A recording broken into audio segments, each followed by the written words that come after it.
Hello, and welcome to the So Emotional podcast. Here on the cast, we discuss everything emotions through the lens of attachment, the nervous system, and internal parts work. We're a little irreverent and like to have fun exploring the emotional issues and dynamics that interest us. So come along and hang out. Let's explore the fascinating lands of emotions. Hi, everyone. Welcome to the So Emotional podcast. I'm your host, Angela Wetzel, the founder of Epic Initiator Coaching. I am a trauma-informed relationship coach. We also have Nick Carl here, also your host and founder of the Safe Anchor, Somatic Experiencing Practice. And today we have super special guests. I'm so excited to talk with Kim Schaper, who is a women's health and hormonal expert, super sexy badass, and one of my former clients and just all around amazing human. And I love it that your last name is Schaper. I love it when people's names like match their purpose. So you're like shaping women's bodies. And I love it. I remember seeing this one poster in New York. His name was Ricardo Poo, and he was a gastroenterologist. And I was like, this is perfect. This is perfect. That's fabulous.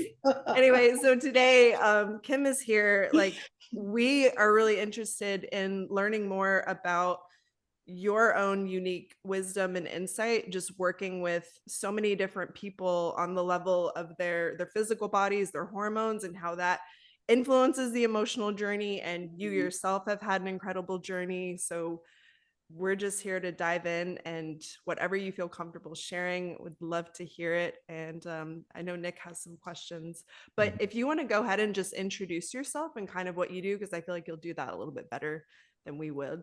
Yeah, absolutely. I feel like first I have to give Nick a shout out because I mean, those biceps were ginormous. Oh, yeah. I mean, the flex was just, I mean, they're popping out of your shirt. So I went to see the Shaper. putting in the work. I love it. I love it.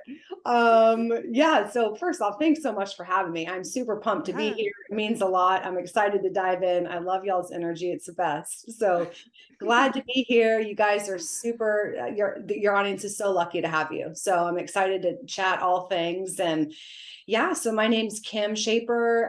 I am 43 years old, and I really kind of got into the online space back in 2015 after my own journey with anorexia and bulimia and all things in between, fitness shows, competitive cycling, all the things. And it was never enough. I was never happy, and it didn't matter.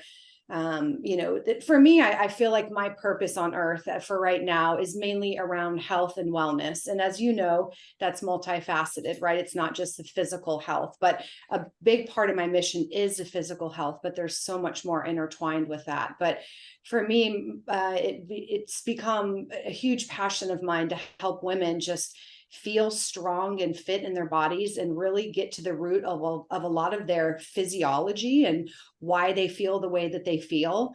And then also getting out of their heads, getting more into their body and finding that internal strength. And I'm a huge component of strength training. And again, just after my own journey of never being satisfied with my body and always chasing something else. And it didn't matter the number on the scale or how lean I got or what my body fat percentage was. It was just, I was never satisfied. And it really wasn't until I did a lot of the inner work that I'm like, okay, yes, that's important. And you want to take care of your health and your physical body, but there's so much more to life than, can we cuss on here or no? Yeah. Okay. No.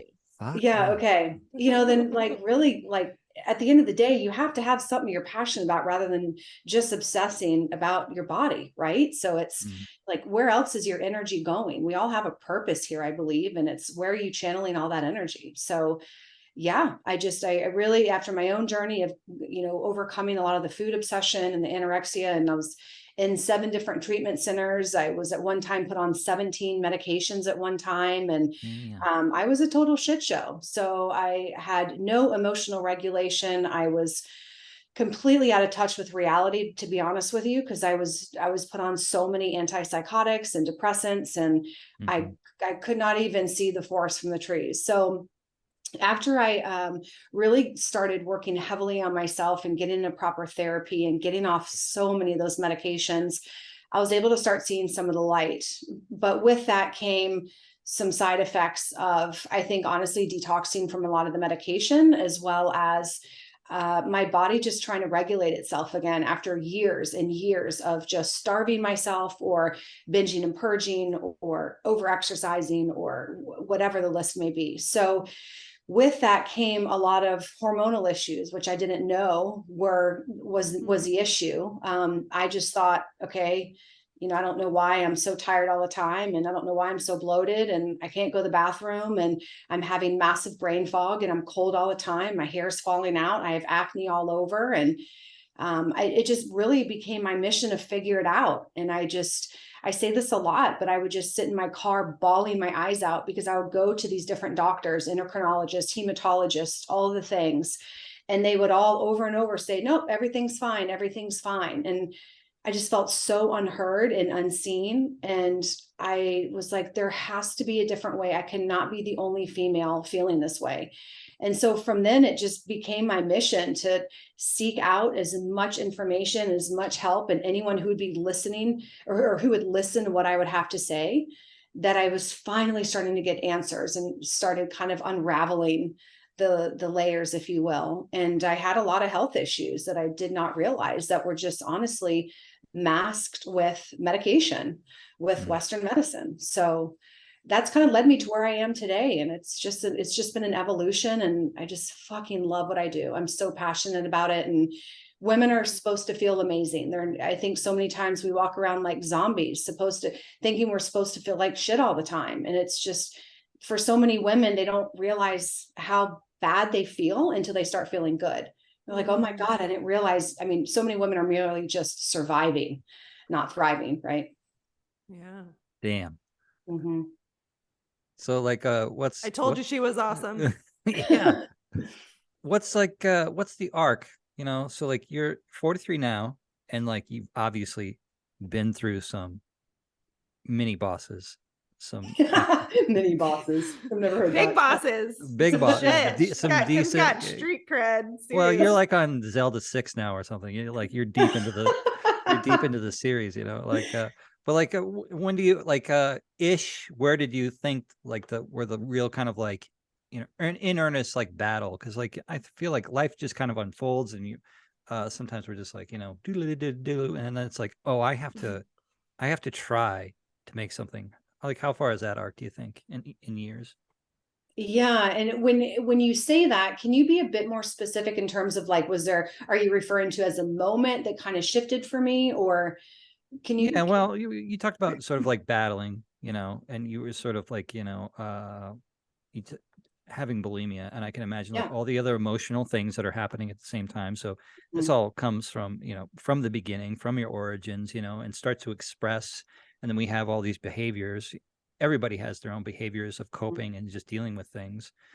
But then, like, I think in my own story, like, I had some learnings along the way, but I had a breaking point of just like, I was like, oh, I'm fucked up.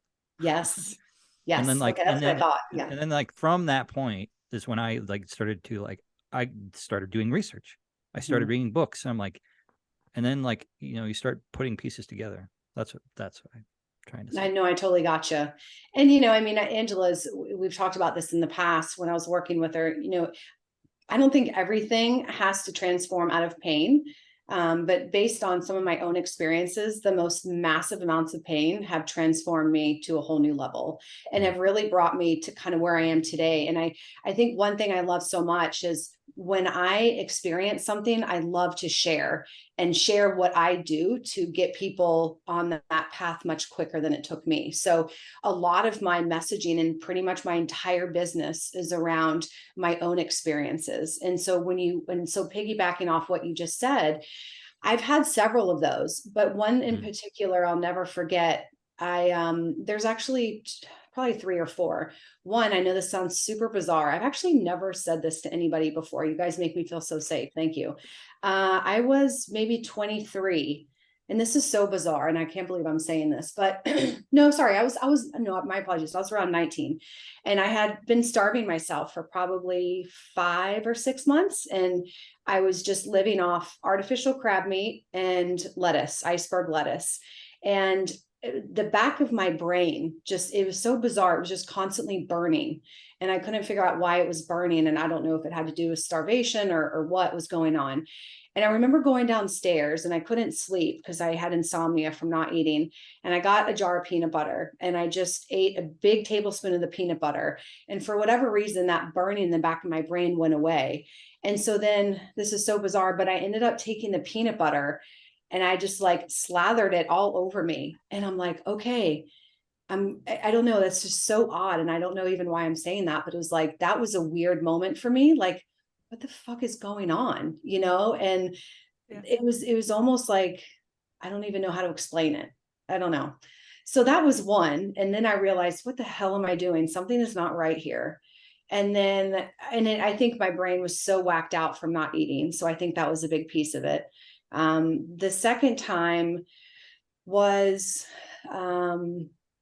when I was in the bathtub. I just got out of the shower and I had just finished binging and purging, and it had been ongoing for months now. And I had massive inflammation. I felt horrible and I was exhausted. And my mom comes in, she's like, "Are you okay?" And I'm saying, "No, I'm not okay. I'm not okay. I desperately need help. I'm like, I'm not well." And I just remember in that distinctive moment, I felt so horrible. And I'm like, I just wanted to get out of that pain. And I feel like people will seek help when they're in an immense amount of pain. They just want to get out of it. Right. And then the last thing too, I would say is, this was my 7th stint in treatment. And this is at the age of 32, and it was an all women's facility. And I'm like, this has to be it. I cannot do this again. And my coping mechanism was, okay, if shit hits the fan, I'll just go back to treatment. Because honestly, treatment was easy.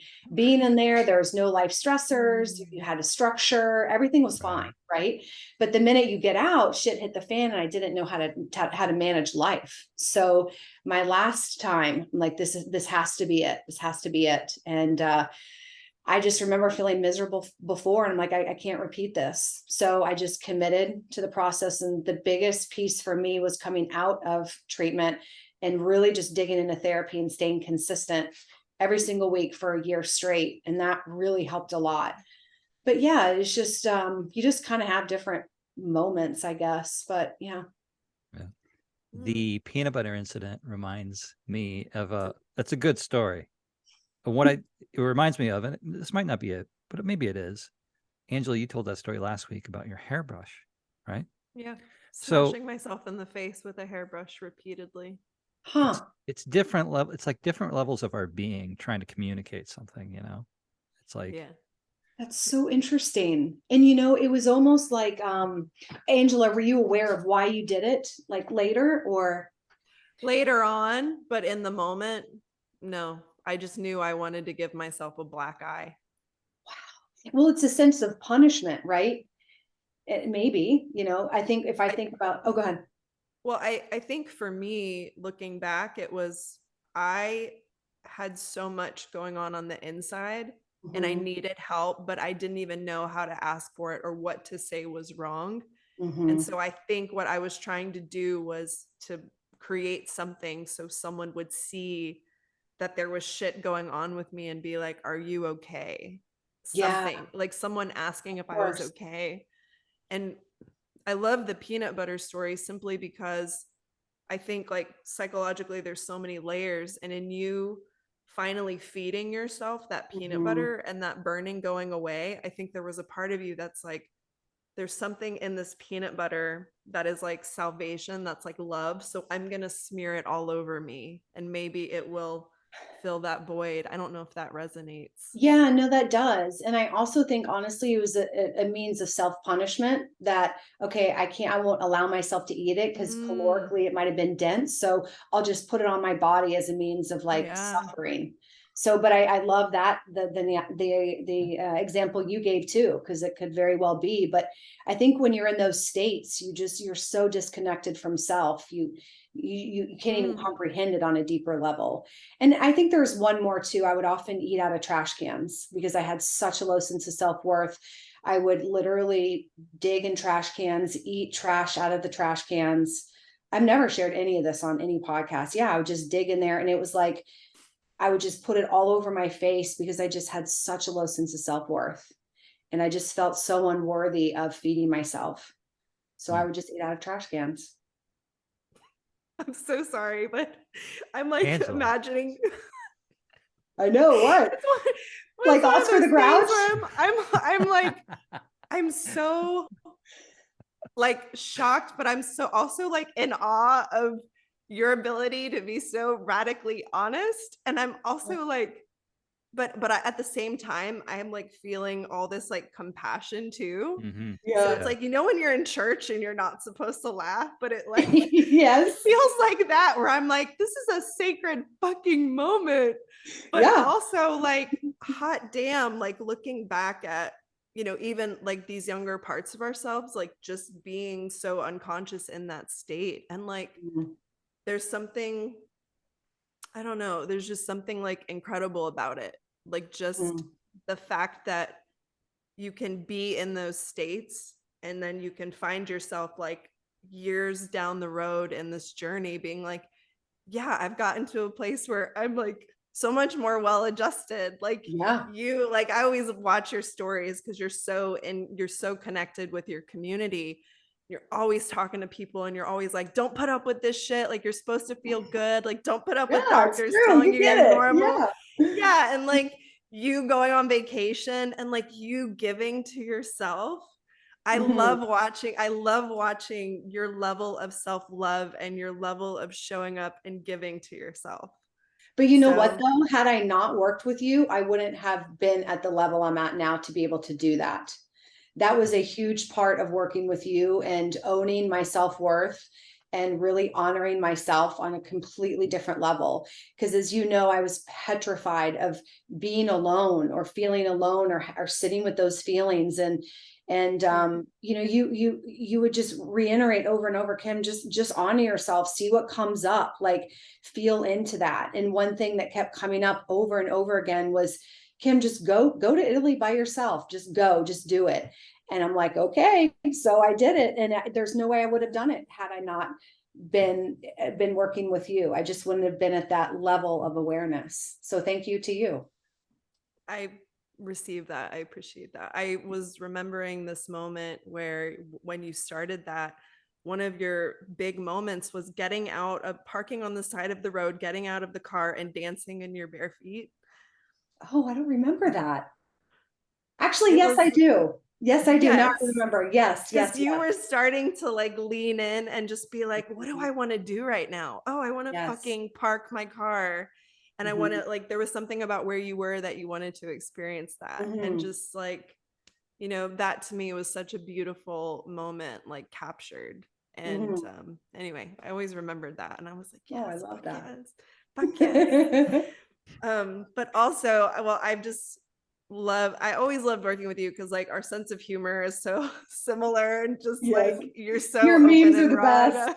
Yes. Thank you.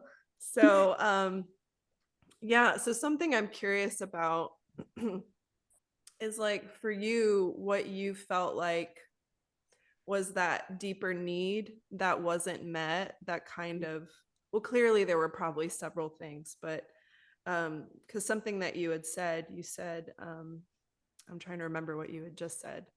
You said feeling like you were screaming or speaking, but nobody could hear you or no one was responding, right? And it makes me wonder if that was like a replicated energy, like an energetic pattern or a story of just feeling like you're screaming into the void, and like somehow this has become part of your passion and purpose to give voice to the voiceless and to help support people to say you're not fucking crazy. Like you're supposed to feel good. And I think you hit the nail on the head, is so many people so many women, so many men numb themselves and get used to feeling like shit and thinking this is just what it is, and not really ever asking for more. But I am curious about like some other things that you felt like kind of contributed, or what some of those underlying wounds were. Yeah, for sure. I think, and I, by no means am I, pointing fingers or blaming. We all have our shit with our families, right? And all the family dynamics. I love my parents immensely. We have grown leaps and bounds. They have grown leaps and bounds. They had their own trauma and their own shit they had to work through. So I don't judge them for that. It was where they were and they did the best they knew how. But I came from a family where my mom, she tried her best, but she was just very unavailable. Even though she would be there physically, emotionally, there's such a massive disconnect because she had her own trauma that she was working through. I felt as though she could never fully be in her body. I remember her always constantly on the move. She couldn't sit still because she had perpetual anxiety, and she would do bodybuilding shows, but she, and I remember she would eat like baby food. And, I could just sense there was a major sense of disconnect. And I felt loved, but I didn't. Even though she was there, I often felt very alone.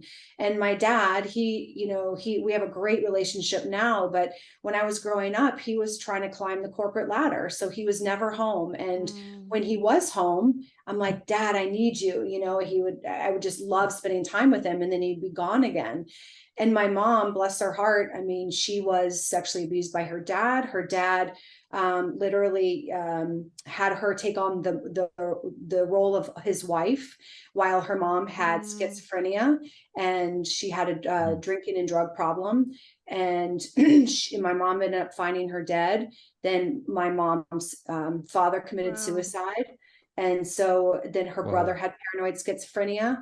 So there's a lot there. And my mom, she never really processed all of that. So she had to take on the role of a daughter, a sister, a wife, and just all this craziness in the midst. And back in the 50s, I mean, they didn't really talk about that much. My mom says she just remembers her mom going to a psychiatric unit, and she was in a straitjacket, and the mom was just crying, don't let him take me. And my mom said how she would go through rounds and rounds and rounds of electric shock treatment to try and get her well. And so there's just so much trauma there. And so my mom never really learned how to process all of it. So she's really come into her own, and I have to set my boundaries with her because there's still a lot of stuff that comes up for me. I'm really learning to accept her for who she is, that she's done the best she could. And I also have to set my boundaries too, because sometimes it's almost like you're a recovering alcoholic that's still with an alcoholic, right? So I love my mom immensely, but she's still engaged in a lot of the behaviors that I've tried really hard to remove myself from. So sometimes that's still, a source of contention, if you will. But so I think, to answer your question, if we come back to that, it's probably just the emotional unavailability from such a young age. Just not really, I just remember screaming all the time and trying to call the ambulance and whatever I had to do to get their attention, to at least acknowledge me. It would go to the extreme. So I know that's why I starved myself, because they pulled me out of school and they said, you can't drop more weight. And I was like, fuck you, watch me. So I made sure I starved myself even more. And so it was just, there's a lot of anger there, but I've worked through a lot of that. So, yeah. It's like a intense dose of generational trauma as well. That there's so much passed to in utero through X and Y chromosomes, and there's all that. So it's like you had inherited a lot of stuff to process too, right? Yeah, absolutely. So, like subtext, subconscious behaviors, like all the things. So that's a lot. But I can't imagine being anywhere else, doing anything else. I truly believe that we're kind of where we're supposed to be, if we follow that guide, Yeah. I think our greatest desires and our passion and purpose is like birthed from our like great contrast and great suffering, but also like the gifts that we have. So it's like all together. Yes, absolutely. I love that. Yeah.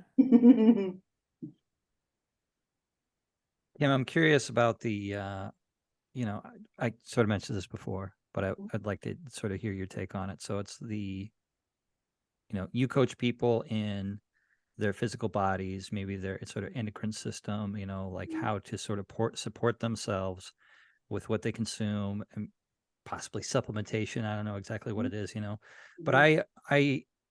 you know, I don't know. This is going into a place of like all the time throughout my life. I was always like, I've got to, if I get the thing, whatever the thing is, that's what's going to do it for me. And so for plenty of my life, it was like, well, I need a perfect body, right? I just need to Yep. like lift weights really hard. I spent like, 6 years in a CrossFit gym, just like going nuts, until I hurt myself really badly, Yeah.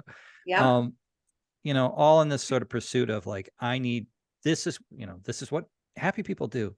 Mhm. They're fit, right? Mhm. So that's what I'm going to focus on. Um, and I still think it's really important, but I see like all these different zones of life, of like Mhm. there's the physical center, there's like a spiritual realm, which is kind of Mhm. new-ish to me, but like I'm interacting with the one I came to first when I in earnest began to work on myself was my emotional realm, because number one, it was the most out of control. Sure. It was what was going the nutsest, Hmm. right?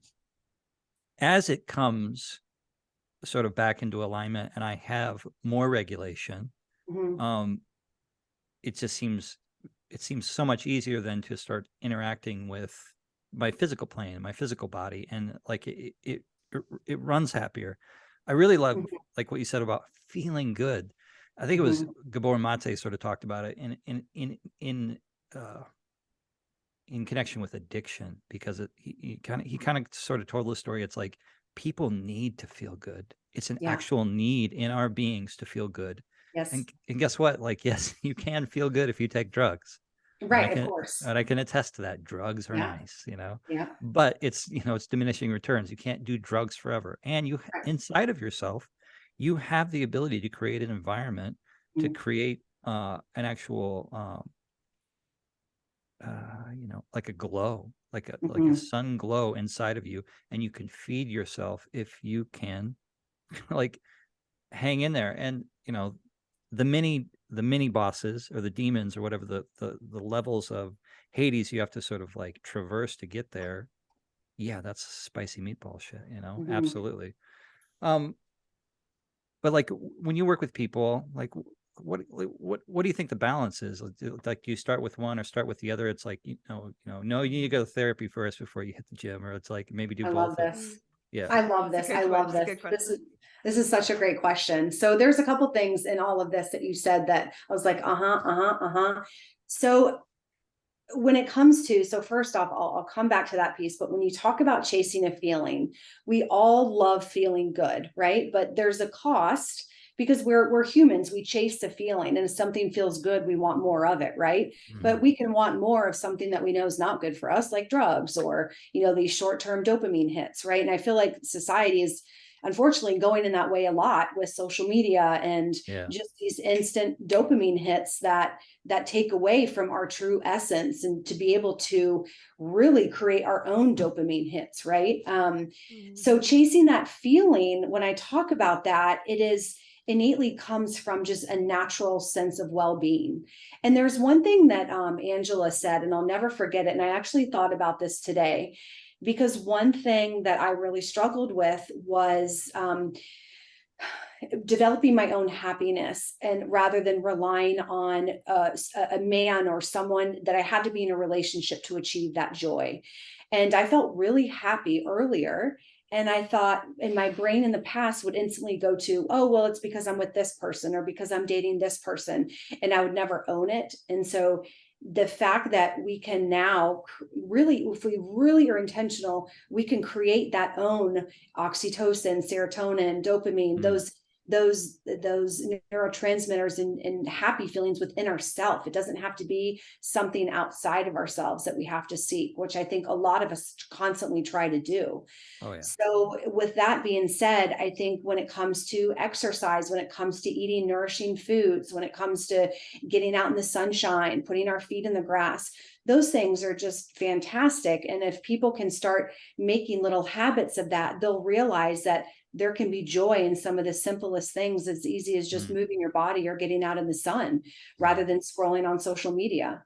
And then the other piece you said in regards to, and I chuckled because this was an exact conversation I had with one of my employees today, because we have a client, we have a few actually, where they get so fixated on, well, once I fix this one lab marker, once I fix this one part of my thyroid, once I fix this one imbalance of my hormones, then everything's going to be fine. Then I'm going to lose all this weight and my life's going to be amazing. And they get so tunnel vision on this one thing. And it doesn't work that way. It's like we often forget that it's the entire picture. You have to look at the whole thing. And anything that's done in excess, whether it is CrossFit 7 days a week or, sleeping 4 hours a night consecutively, at some point the scale's going to tip, right? And so the higher the stress, the lower the energy, and vice versa. So people wonder why there's such high stress and why they feel like shit. Well, it's because the stress toggle is completely imbalanced.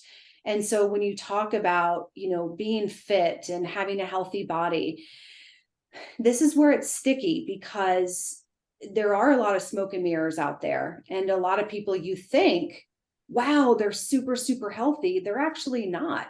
They're often starving themselves, or they get professional photos right before they're about to jump on stage. So they're starving and they're super dehydrated. And so you run into this issue, again, especially with social, of this whole comparison trap, that what you think is normal and healthy actually really isn't. Right. And that's why it's so individualized. I think a lot of it is based around, we have our genetic component, we have our, our lifestyle and our stress and all these other markers. But health and fitness is so individualized. And the thing is, here's where it gets tricky. And Angela, you could probably attest to this on social to a certain extent. People chase three things and they will always buy three things. Always. It's how to have better relationships, how to make money, and how to lose weight. Those three things, they'll never go away. People will always buy for those. So you often have to show people what they want or what they think they want, and then give them what they need on the back end. So so it's this dance. And then it's all about managing expectations too. So, yeah. Right. Well, part of it is like, and you do this too, I'm sure, is you have to educate your audience as to actually what they're seeking sometimes. But like for us, like I know you're this way. I know Nick, you're this way. Like we're deep. Like we can play in the shallow waters and like fuck around, talk about shit and dicks and whatever. Maybe not in all the same sentence, but it's like a part of my nature is so deep that I want to be like, oh, you want a relationship? Like this is the real reason. I'll talk about attachment and like really, just stuff we have with being able to love ourselves or receive more or whatever. But there's layers and layers and layers and layers. Yes. But most people are just like, oh, I'm just getting emotionally unavailable people, or I'm so uniquely fucked that I think I'm going to die alone. And so it's kind of like marketing to the shallow waters to say, you want love, you want a soulmate. But what people don't realize is that it's an entire journey. The journey is so individual that nobody's experience looks like anyone else. Right. And you can't even promise, like, because it would be fucked up to be like, I will find you a soulmate in 3, it's like, when people sign up to do the coaching journey, like part of me is super excited and part of me is like, sorry, not sorry, like some shit's gonna happen, right? But it's also like really fucking good. But it's also like a rite of passage that we need to go through if we are to actually get what it is that we say we want, like what our soul is calling for. Because every single part of us that is inauthentic or out of step with that expansion has to fucking go. And sometimes it's not comfortable. Right. So yeah, like all day, it might be all the time. Sure. Like sure, like want the relationship, want the money, like that's great. But that's not really all of that in the end, like is kind of a place marker that's saying, if I have this, then I think I'm going to feel a certain way. But everything that happens within us. And we have to remember that whether we have positive feelings or negative feelings, it's all happening here. So we might as well be like, okay, I'm going to own this. I'm going to take responsibility for it, because I could easily be codependent and try to get things outside of myself to feel better and consume. But that's like throwing burritos into like a black hole and never enjoying a meal. You will never be satisfied. But if you generate, this is like the worst metaphor. If you're like generating from your soul, you're creating your own burritos. Like from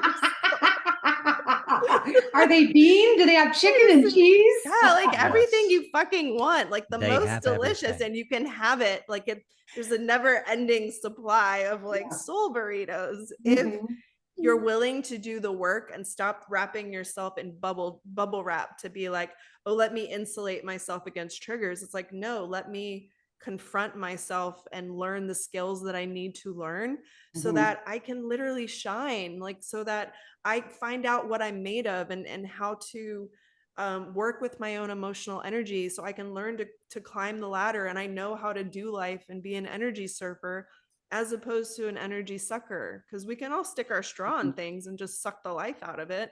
Sure. But that's not sustainable. So Angela, here's my question for you. So say for the average person, right? They're just not as deep. They've never been that deep. They don't understand the concepts like next level.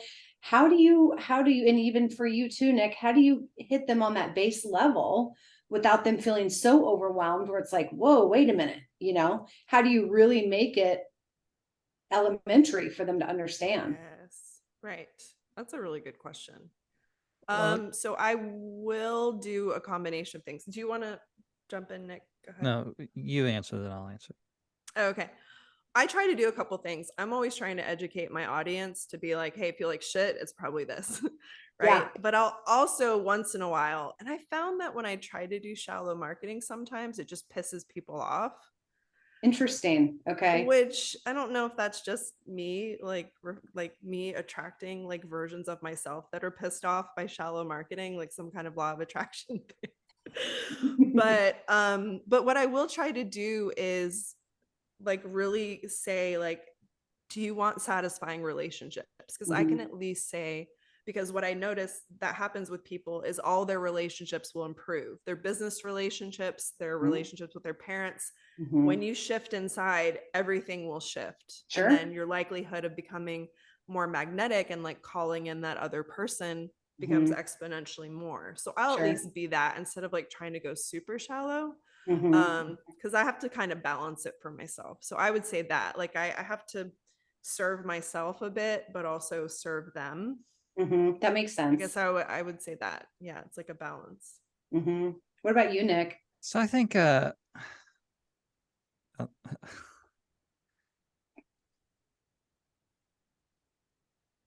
I think that there's if the train is not on the track, okay, if the train is not on the track, it doesn't mean that the train is bad, right? We live in a lawful universe. Part of our lawful universe now is that there are plenty of people who don't have the ears. So the quote that's in my brain, I pulled up, the lips of wisdom are closed except to the ears of understanding. Okay. It's a hermetic thing, but I sort of believe in that. It's not for everybody. And that has to be okay. Right. It just has to be okay. So, we live in this like, technological universe where we get to be kind of in front of, in these electronic ways, thousands and thousands and thousands of people, which is new. It's new for humanity. We haven't had this before. This is like a new environment. And so, yeah, there's definitely part of me, because I can do this, but this does this backwards arrow thing. And I don't know how to say this. And I was talking to Angela about this earlier, but like, yeah, especially with like my friends, it's like, I'd be like, oh no, you need to like wake up to all this information, and like this can really help your life, and you can be a lot better for it, and I could even show you, it's like, get excited, but there's a little bit of like a sliver in there of judgment, right? Of where they are isn't where they should be.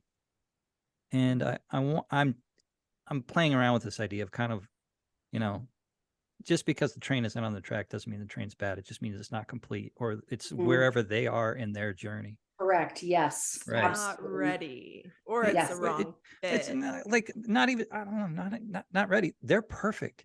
We live in a perfect place. Everything is perfect in all directions. Inside of ourselves, out here, everything is lawful. Just because I don't have the perspective or the vision to see how the laws are working or to see it from my point of view, but really there is perfection in every direction, and that just has to be okay. I'm, you know, when I I don't work with many people, but the people I do work with, my main strategy is like, be quiet, feel your butt in the chair, enter your body sensation, and then watch them squirm, and then say, okay, this is uncomfortable, but there's gold in them hills, right? If we hang out with this for a little while and we go through this, you're going to begin to see all kinds of things. This is a portal into a different place. And in these different places, in these dark places, you talk about the whole situation with your family and inside your emotional system, like this realm of energy and information, which I think is becoming illuminated now in our times with all the information and the sharing that we have, I think is so dynamic and is full of so much. There's so much there. It's so influential. I think, to me, I think it's the most influential, really, And Angela has a quote all the time, which she says, Angela, until you make the unconscious conscious, it will direct your life and you will call it fate. Call it fate, right? It's just right. fate. I can't do anything about So life it. It's is just happening to me. Life is just happening, but there is some out there. And if you get curious, if maybe you were strapped to the wheel and burned hard enough, right? And you're just like, I gotta do something. Well, then something opens up. Your ears of understanding open up, and then you begin to start hearing messages, start hearing from those people who said, hey, I got an idea. And then you maybe listen and you're like, oh shit, that actually makes sense. Because, like our society and all the dopamine hits that we're getting all the time, it's like, I still, I don't feel good about this, but I look at my phone in the morning and it's like, Yeah, it's like, totally. You get sucked into the vortex. I get it. I have to force myself. Okay, this is enough. Right. Yeah. So it's tough to swim upstream and not just go with, what is pumped down the normal pipes of, what they want us to believe reality is, But it's like, well, I have some ears and I heard a drum beat eventually, and I'm going to follow that and trust that, And so, yeah, I don't know, like, like I have a notion to sell something. I'm not exactly sure how I will market myself, or like, I mean, I imagine it's going to be kind of spacey, It's like, figure everything out, by going for walks, Yeah. Hey, I'll help you anytime you need with marketing stuff. Not a problem. I love it. Yeah. So something that I had heard today was that, and this is from the coach that I work with, and she said that your ability to attract is just as important as your ability to repel. Interesting. So you actually want to repel people that aren't your audience. Correct. By having, you need to be who you are and show up and be very clear about your offer. And it's not just about showing up on social and kind of masturbating and be like, oh, me, but it's like to know who you're serving, to sell to what it is they want, but to be able to deliver what they need. And then, yes, I think eventually the goal is to really give them what they want, but so much more, right? Oh, absolutely. And that's the thing, you're going to have, the way I kind of see it. And, I asked my dad about this too. My dad is an entrepreneur his whole life. And so I asked him, I'm like, because I sometimes get really upset if I know that people literally hate me, and it's fine. But looking back, my dad said, Kim, you're going to have, this is the way it's going to work. If you're here to make an impact, you're going to have people that hate you, but you're also going to have people that absolutely love you. And he said, you have to set yourself apart. You have to be okay with that. He said, you'll have a third of people who absolutely love you and you're diehard fans. You're going to have a third of people that absolutely can't stand you, want nothing to do with you. And you're going to have a third of people that are indifferent and really don't care. So, he's like, you're going to have that. And the way I see it is when I get a shit ton of haters, I'm like, sweet, I'm doing something right. but it's hard not to take it personally sometimes, because the online space can be so hateful. They can be so mean, and they wouldn't say that stuff to your face, but yeah, it's because you could take them in a wrestling match, Kim. I know, right? Yeah, get them in an I know, arm bar headlock. and choke them out. Right, exactly. Say that again, bitch. Say it I to know, my face. I know, for sure. Right. So they have like the comfort of the digital anonymity and, you know, that kind of courage, but really it's, those people are pretty sad. Yeah, They've got sure. stuff going on. So they're Absolutely. You know. Yes. Since we're getting ready to wrap up a bit, I'm really interested in hearing you talk more about the emotional journey when it comes to those whose hormones are out of whack, and how much that plays like such a huge role when your physical body isn't well, or there are things out of alignment, when you're not able to make those neurohormone precursors, and how people underestimate that. Oh my gosh, there's so much there, right? I mean, that's such a great question, because it plays off your physiology and your psychology. And so if we're getting into some of the nitty-gritty around hormonal dysregulation and gut health, and as you know, our neurotransmitters, which are our happy transmitters in our brain, they reside in our gut. And so many of us, I mean, I talk to women all the time. The main things: I'm so bloated, I have digestive issues, I can't go to the bathroom, I'm going to the bathroom too much. Like there's so many digestive issues going on. And for starters, I mean, don't even get me started on our food system. I think that's a whole other issue, but we are inundated with so much processed foods, lots of inflammatory seed oils. You look at everything is, canola oil, sunflower oil, vegetable oil. I mean, it's across the board. So it's very disheartening to know that our food supply and our availability to fresh, good quality food is very, very sparse. Even when I was in Italy, I had no stomach issues. I felt amazing. I had no inflammation. Sure, I wasn't as stressed, but the food was incredible. I could eat loaves of bread. I could eat lots of cheese. Whereas here I have to go gluten-free. I can't do a lot of cheese. So it's just, it was mind blowing to me just how our food supply is. So I think for starters, if you look at the food and what we're ingesting on a consistent basis, I think that's causing a lot of the issues. You look at children that are getting their periods at 9 and 10 years old from all the hormones from getting ingested in the meats, right? And then you look, honestly, if you take a step back, you look at the average woman and she is stressed as fuck. She is so stressed. She is wearing a million different hats, right? So whether she is type A, where she is so driven, hardcore, can't sit still, has to do all the things, or even someone that might not be type A, but they are maybe honestly like sitting on the couch and just eating lots of processed carbohydrates and pumping their body full of insulin and all of these things, it's going to throw stuff off. It doesn't matter what end of the spectrum you're at. Anything in extreme is going to cause hormonal disarray. And what women don't realize is they wonder why. Okay, why am I so anxious, or why am I depressed so much, or why do I cry so much? And I absolutely believe that's related to emotional dysregulation, without a doubt, and just the emotional stuff we stuff down. I think many women are petrified of sitting with themselves or feeling, out of fear of what's going to come up and if they're going to be able to handle it.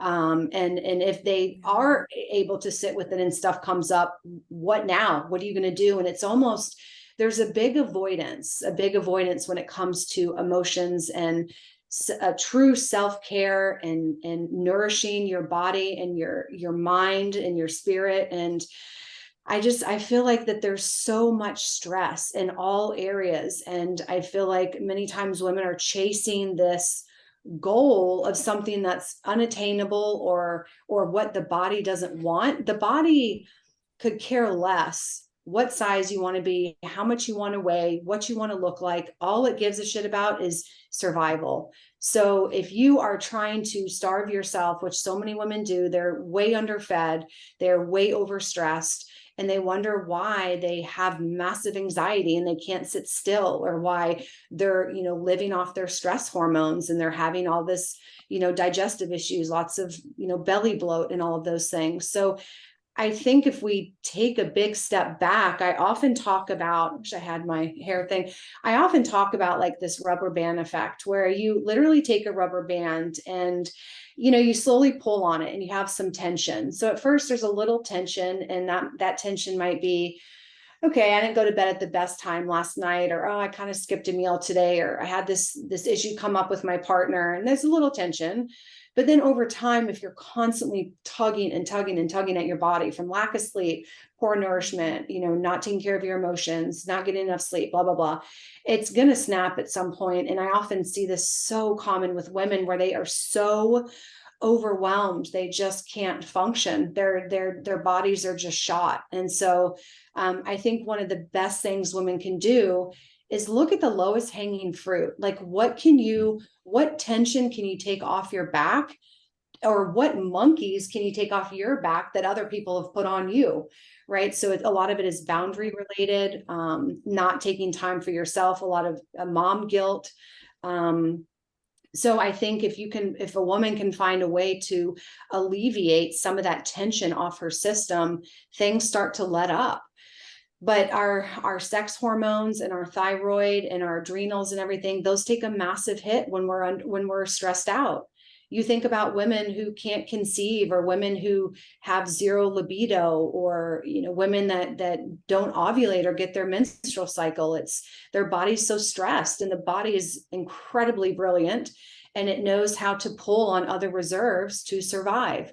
So if the body isn't getting nourishment, or not getting properly, rested, or in a kind of like a calm parasympathetic state most of the time, it'll pull on other resources just to function. So, all right, let's crash your sex hormones. Let's, hold on to body fat, because we don't know when you're going to get fat again. And, there's so many components to that. But I think if a woman can really take a step back and just focus on the basics, things can really start to shift. But they have to be willing to do something different than what they're doing. Because too many times women want to still do it their way and control it. And they're like, but I'm not changing. I'm not getting results. I'm like, okay, but what are you doing differently to actually try and get there? So it's, it's tough, and it's not something that goes away overnight. Right. So do you have people that come to you and they are really wanting results, but they insist on still doing it their way, and they don't want to release control because they're Absolutely afraid to trust? Yes, 100%. Probably because it goes against everything they've seen and heard, right? Correct. Yes. So we have a lot of women that come in severely malnourished, way overtrained. And, we get, we kind of ease into it, but yeah, we're like, this is the reality of the situation. So they don't like it. And so, they wonder why and these are quite candidly the women that are just full on anxiety, massive amounts of just fear. And they're so revved up because their body is not in a state of like rest and digest and just being calm. They're so revved up from just being in the state for so long. And I've had to fire several people where it's just not worth it. It's just exhausting for my team. Wow. And we can't help them. I literally had a conversation with a husband a couple of weeks ago, and I don't take anyone who has any sort of eating disorder behaviors or anything. I always refer them out. And this woman put on a great front. I actually had no idea at first, and usually I can smell them from a mile away. So she got into the program. She'd been in for about a month, and it was very apparent she had it was just a shit show. And so my whole team was like, Kim, we can't do this. And I'm like, I agree. So I reached out to the husband and I said, I would like to have a call with you. And so he thought the call was going to be around ways to help his wife. And I flat out said, your wife has a full-blown eating disorder, and you need to make sure that she gets treatment, because your girls are going to do the exact same thing that she's doing. They cannot afford to see her like this. I said, it's out of control. And he didn't even want to acknowledge it. So wow. I get to a point where I shoot it to them Right. straight. And if they don't like it, then that's what it is. Cause it's Right. just, yeah, it's Right. just, yeah. It's so interesting because, oops, I ended up pushing my screen off. It's so interesting in business how we can find ourselves with clients that want to pull us into the victim triangle and Yes. do things their way. And like, they're really not ready to hear what you have to say or accept help. But Mm-hmm. I think the trickiest thing is when they move into like this persecution mode where like you're the bad guy, Oh and yeah. it's like nothing, like it's awful because you've got like nuclear weapons pointed at you. They like Correct. hate your guts. They Mm-hmm. don't understand what you're trying to do because there's just wounding there. And there's usually that perspective is anywhere from like 2 years old to 20 years old, like just Mm-hmm. a limited view of healthy boundaries, healthy energy, healthy emotions, like what reciprocal relationships look like in business or otherwise. Mm-hmm. And it is, as your dad says, like it can be really hard to have people like fucking Yes. hate your guts. But sometimes it's like, I think we have to be willing to be the bad guy in some people's stories and Mm-hmm. let them see us that way, but be honorable and be in integrity to say, you may hate me, but this is the truth. Like, this is the authentic truth. Mm-hmm. And like, God be with you. Like, I Mm-hmm. can't do anything else for you. And Mm-hmm. like, still Mm-hmm. see them with compassion as they're like Sure. trying to fucking stab you. It's hard. It is, because it's like you're right. You have all these daggers pointed at you, and it's just like, okay. And I don't know if you have this. I have clients that ghost us a lot too, where they pay this money and they think, okay, I'm going to get exactly what I want, but then they start getting into it and it's hard and they don't like it, and so then they ghost and they don't want to do it, and that's an issue too. So I feel like some people really are just not ready, and my mentor said something, and I know this, I'm totally quoting this off, but he said something like, Kim, you're going to attract the people that have the problems you're trying to solve. So it's almost like if you get exhausted with them because you're like, oh my God, there's so many problems here, how do you not see it? But those are the clients that you're trying to help. But it's challenging sometimes to have, yes, of course, have the empathy and the space for that, but also Mm, giving them the truth, you know? right. Hmm. And You I know? think also checking ourselves to say, Mhm. okay, I'm not God and I'm also not their source. So let me give them what I can and what they're ready for, Yeah. and like trust that they're going to have their own process and they're going to take responsibility for what they can.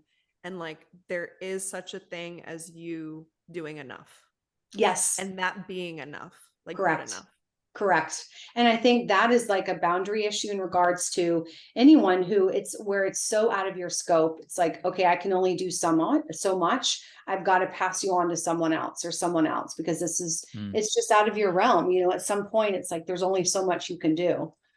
Right. So, Yeah. yeah. And I know as like someone who's really empathetic and really compassionate, sometimes like I want to give my clients everything. Like I I'm like, know. I want you to have everything. Like I'm so committed to that. But sometimes I do have to enforce boundaries. And Mhm. that can be scary for me based on my own history, but it can also be Sure.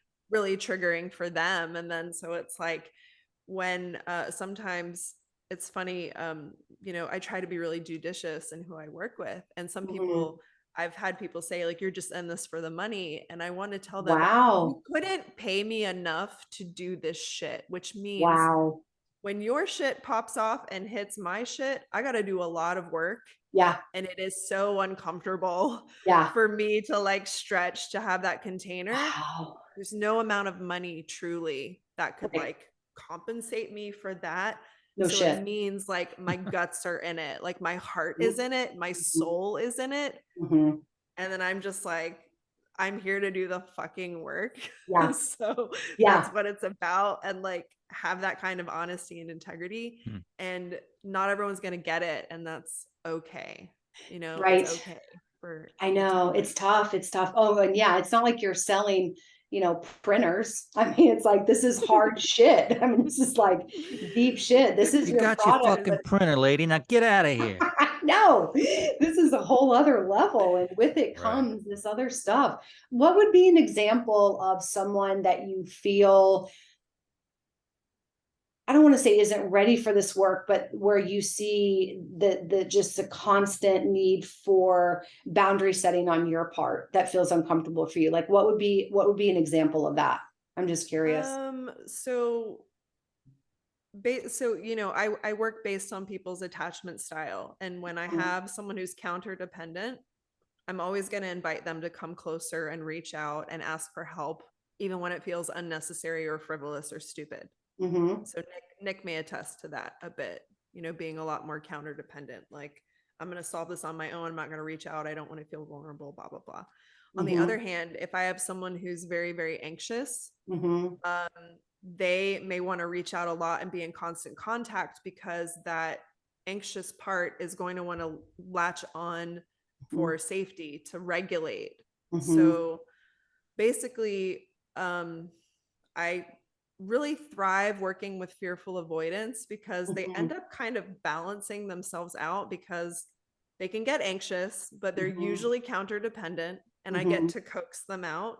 Normally, I don't work with super anxious people because they may need more therapy on that end to start to trust themselves, to rely on themselves. Sure. Because what I do with my services and how I work with people is I will wean them in one direction or the other. So if my anxious people are reaching out too much and being in constant contact, I'll say, we need to start dialing it back. It needs to look like this. I'll start setting boundaries and things. Depending on their nervous system and their trauma history, it'll have reactions to that. They won't like it. So it'll feel like maybe I'm mean mommy. Right. Maybe I'm, whatever I am. There's something that in their mind, they're entitled to it. They deserve it. And I must give it to them because they want me to operate and cater to their wounds instead of to their healing. Of course. And the healing part feels terrifying. And then it can be a little muddy.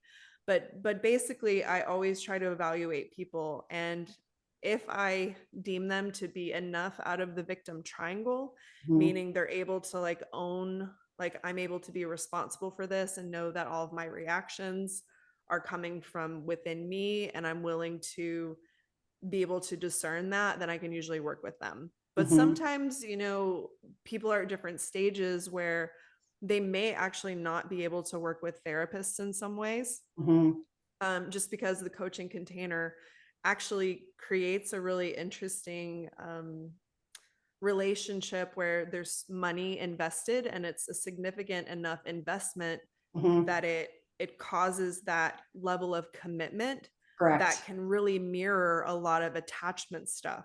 So it's totally ripe for transference and counter transference. So it can get really spicy. And you probably see the same based on that. It's a big investment, and people are really having to work with and potentially against their nervous systems. What their set points are, they're going to want to go back to. And if you like corner an animal, like it's the same way with a nervous system, like the guns come out, the claws come out. Absolutely. And but it makes sense though, like it's fight or flight. It makes sense. So in this field, like we work with people's nervous systems. That's really what we're doing. So there's some hazards, but for the most part, it's just like a learning experience. But it's also doing your best to have compassion for yourself, like on the journey, and have compassion for people where they're at, knowing that like not everything's going to be a perfect fit all the time. But that even if you end up playing the bad guy in someone's story, that can be quite transformative. Absolutely. For them, right? And for yourself. Do you have thoughts, Nick? I feel like I'm watching your facial expressions over there. I know. I'm just here. Well, I love the conversation of the nervous system too, because it's so tied into the physiology of the body and how it impacts everything else. I feel like the nervous system is everything. It's so much, and I think and you would know better than I, it's almost like the nervous system, it's conditioned at such a young age. And often what what felt familiar as a child often isn't what you want now, even though it's, so for me, it was more chaotic growing up, but now the chaos, even though that still wants to be my go-to, the calm is what I crave, but it's still sometimes the brain and the body's like, let's go back to the chaos. Let's go back because it's what's so familiar. So it's like constant reversion, you know? Yeah, it can be counterintuitive, but also it's like you have to kind of respect the animal, the human animal, and respect the human spirit. So the human animal, it's primal. It's going to like fight to the death or run or do whatever it needs to survive. And anytime its survival is threatened by tweaking like its homeostasis, which is what you're doing in your program, like literally you're tweaking a bunch of 100%. different facts, like their sleep patterns and how they're meant to eat, and like even sitting still for some people isn't safe. So when you start messing with those things, you're messing with primal, deeply ingrained instinctive things. Yes. And so you can really get like the full force of human animal, Oh like yeah, coming at you. yes, Right. yes, But it's absolutely. like kind of respect that innate need to survive. It is sort of like an entitlement to life, and how the evolution of that human and their lineage has come to survive. It's like somewhere like 80,000 ancestors for you and I to be here. Yeah, I saw that somewhere where they were like breaking out. It's like your parents, their parents, and then it just multiplies. So you're like, how many ancestors we have. So we're not just talking about our parents, but we're talking about sometimes upwards of 400 to 600 years or 16 generations plus that has been conditioning us. Yeah. And then it's like, so we have that hard drive hardwired, but then we have human spirit, which is going to say, I'm always striving to evolve and be more. And oftentimes those two things, like, even though they're in like the same kind of container or layered, it's like, when your soul or your spirit's like, hey, come this way, like the human animal, the body's gonna be like, fuck you, I'm not fucking doing that, you fucking crazy son of a bitch, like what are you doing? What are you doing to me? Yeah. Right. But it's like everything that we want, like we're here to grow and evolve and become like more than our limitations. So it's like really so much of what we want is like beyond that comfort zone. But that comfort zone for so many people does mean illness and sad, unsatisfying relationships and lack of purpose and stagnation and low libido. So no boners, no happy time. Oh man. Yeah. Yeah. But but it's known and it's been survived, so it's like this is the status quo, like this may be good enough. But it really takes a bold person to challenge their perspective and to say, okay, maybe I'm not right, like maybe what I've been doing isn't working and I need to like surrender to something greater, but I also need to observe myself and like question. I need to question my natural mechanics or what my brain is wanting to do, which can feel really trippy to be like, okay, I've done it this way, and it does take a lot of trust to like hire someone, and so they're gonna want to read all the FAQs and look at all your testimonials and all the pictures and still have more questions, and they still won't feel good enough because of course those limited perspectives, they're shit in their pants, but their higher self is like, this is the way. Like exactly. But all the fear and all the fear just comes running to the door when someone's ready for a change. It's like, no, you can't do that, So like Gandalf, you shall not pass. Yes, right? It's true. It's so true. And it's like, they need the help, but you can't force it. You just have to be like, okay, Yeah. You invite and you say, I'll be here. Maybe it'll happen. But up to you to become that emotional leader inside and be like, now's the time. Like, I'm terrified, but let's do this. Yeah. Hell yeah. That was a really interesting conversation. It totally went in a direction I never imagined. I love it. Nick, do you mind me asking what attachment style you are? I guess I would go with squarely, securely disorganized. Okay. Yeah. Okay. Okay. So when you say securely disorganized, like No, how? that was sort of a joke. He's Just being Oh, okay. disorganized. Yeah. Okay. Okay. Okay. Yeah. Is that kind of like where you kind of go back and forth with secure, avoidant? It's anxious to begin, Mm-hmm. and then there is intimacy, which is Mm-hmm. terrifying. Hmm. And then I will make a list of the things that I hate about you, Mm-hmm. and then I will leave. Oh, And then I will wow. be sad, and then it's just like this Huh. circle. It's a circle of pain. And then after the sadness, do you repeat the cycle with somebody else? Oh, yeah, ish. I've sort of broken the cycle, I'm like, Great.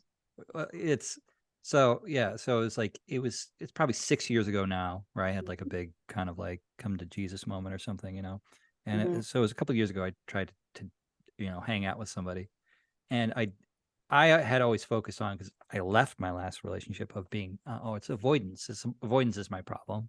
It's Mm-hmm. just like I can't handle being close to people because I freak out. Mm-hmm. But then as I got in touch with my feelings, it was like on the front side, it was like, oh, this is also extremely terrifying, Mm-hmm. of just being so like, which is something, I feel like in my bouquet, my makeup, Mm-hmm. um, it's like there's this female character. It's Mm-hmm. mom. I need mom to sort of like, I need my mom to love me desperately and be after me, right? Mm-hmm. So since I guess my mom did in her own way, Mm-hmm. but it's this like this picture of women sort of gets like then just imprinted onto like the next person, and that becomes like the thing that if I get that, then Mm-hmm. everything else falls into its place, you know. and, Okay. and so it just becomes this, it's still in my being, and there's somewhere, doing whatever it's doing. Mm-hmm. Freaking out. uh it's been like this, it's been a crux, it's been like a central thing that is sort of always there, like sort of like gnawing and itching, Mm-hmm. and so it man, I don't know, I guess that's the answer to the question. Hmm. Disorganized. So do you feel like it's always kind of doing push-ups in the background almost? Oh, absolutely, Yeah. absolutely. Like it is like there's a background hum, Uh-huh. right? So like my body practice these days, this is like probably month 4 or something, like through the summer, spring and summer. So like I go walk for an hour and a half. I Okay. love it. Okay. And my thing is I usually try to get very yin. Mm-hmm. Okay.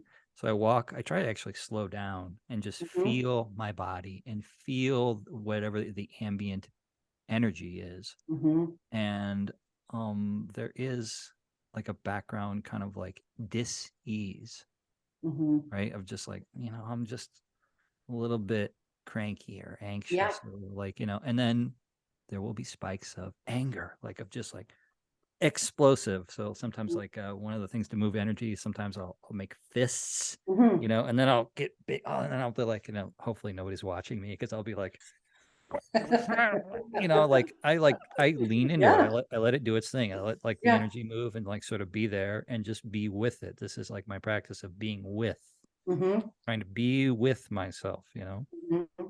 and of course my brain is always like trying to like, fix it. I'm very much a fixer. I can fix anything. I can fix it, Sure. Mm-hmm. and then trying to like relax the fixer muscle a little bit, and so yeah, I mean, that's sort of the practice these days, is just like being with, Mm-hmm. hanging out, Mm-hmm. not really necessarily trying to change anything, and then like take the tornado of all the shit that's happening and stand in the tornado Mm. for as long as I can. And the thing is I have gotten a lot better at feeling extreme emotions, right? That's fantastic. Like, the rev, the tachometer on my internal is like redlining, and like, part of my brain is like, I can't handle this, I don't want to Yeah. do this, like, and it spurs up all sorts of spurious like thoughts and things, Yeah. but I hang out. I just continue. But I just went through like, like, I don't know. I went through a week of that, like last week. Like I got my bell rung hard. Huh. And it Were was, you aware of what caused it? oh yeah. I mean, Okay. it's more sort of like, it's more like relational stuff. Sure, sure. And it's just, and it's back in like full effect, you know? Okay. So it's just like experiencing it once again, being in the tornado once again, being mad about it, having all kinds of thoughts and feelings. And then, but also knowing I've been on many rides, buy a ticket, take the ride, you know? Yeah. There's the beginning, there's a middle, being very enmeshed, seeing life from this place, which is total, utter shit. Yeah. And Yeah. knowing that that's just a place. And guess what? Because I've been on this ride before. It's like in a week or something, it's going to be totally different. And it is. Yeah. It And it's is. wild. It's Yeah. it's a wild ride.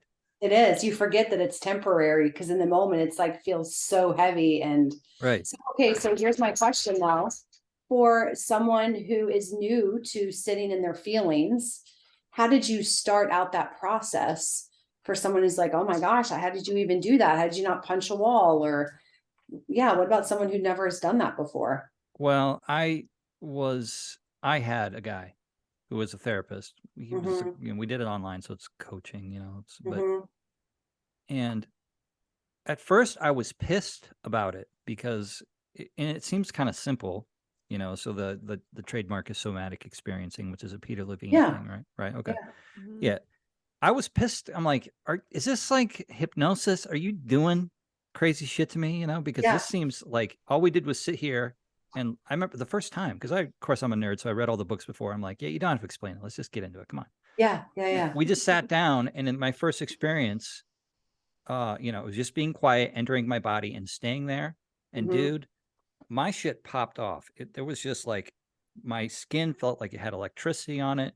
My internals were just moving. Energy was just coming out of my back, out of my head. I started to just like move like this. I just went with it.